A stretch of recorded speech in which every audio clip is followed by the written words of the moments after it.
మన గవర్నమెంట్ దివాళీ కోసం రెడీగా ఉంచిన గిఫ్ట్ ని ఈ నవరాత్రికే ఇవ్వనుంది. ఆ గిఫ్ట్ ఏంటో తెలియాలంటే ఈ వీడియోని స్కిప్ చేయకుండా ఎండ్ వరకు చూడండి. యూజువల్ గా ఇంతకు ముందు హెల్త్ అండ్ టర్మ్ ఇన్సూరెన్స్ వంటి వాటికి 18% GST అనేది ఉండేది. అంటే 20,000 రూపీస్ గల పాలసీకి 18% GST 3,600 రూపీస్. దాన్ని అదనంగా యాడ్ చేసి టోటల్ గా 23,600 రూపీస్ పే చేయాల్సి వచ్చేది. కానీ సెప్టెంబర్ 22 నుంచి GST ఒక్క రూపాయి కూడా కట్టనక్కర్లేదు. మనలో చాలా మంది కూడా ఇన్సూరెన్స్ అనేది రిచ్ పీపుల్ కి మాత్రమే అన్న భ్రమలో ఉంటారు. కానీ ఇన్సూరెన్స్ యొక్క అవసరం అనేది మనలాంటి మిడిల్ క్లాస్ వాళ్ళకే ఎక్కువగా ఉంటుంది. ఫ్యామిలీలో ఎవరికైనా కేవలం ఒక్క హెల్త్ ఇష్యూ ఉన్నా కానీ వాళ్ళ ఫ్యామిలీ అంతా అప్పుల్లో పడడం చాలా ఫ్యామిలీస్ లోనే చూసే ఉంటారు.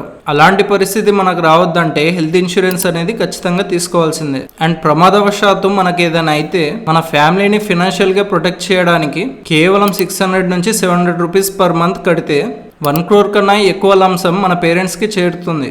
అండ్ కేవలం 400 రూపీస్ నుంచి 500 రూపీస్ పర్ మంత్ ప్రీమియంతో లక్షల్లో ఉండే హాస్పిటల్ బిల్స్ నుంచి తప్పించుకోవచ్చు. కాబట్టి ఇప్పుడే మన ఛానల్ బయోలో ఇంకా పిన్డ్ కామెంట్ లో ఉన్న లింక్ క్లిక్ చేసి మంచి టర్మ్ అండ్ హెల్త్ ఇన్సూరెన్స్ ని తీసుకోండి. ఈ లింక్స్ ద్వారా వెళ్తే మీకు టర్మ్ ఇన్సూరెన్స్ పైన 15% డిస్కౌంట్ అండ్ హెల్త్ ఇన్సూరెన్స్ పైన 25% డిస్కౌంట్ లభిస్తుంది. అండ్ మీరు డీటెయిల్స్ ఫిల్ చేశాక మీకు డెడికేటెడ్ గా ఒక రిలేషన్షిప్ మేనేజర్ కూడా ఉంటారు. కాబట్టి క్లెయిమ్ ప్రాసెస్ అనేది చాలా త్వరగా అయిపోతుంది. మీకు టర్మ్ అండ్ హెల్త్ ఇన్సూరెన్స్ కి సంబంధించిన లింక్స్ కావాలంటే ఇన్సూరెన్స్ అని కామెంట్ చేయండి, DM చేస్తా. Thanks for watching.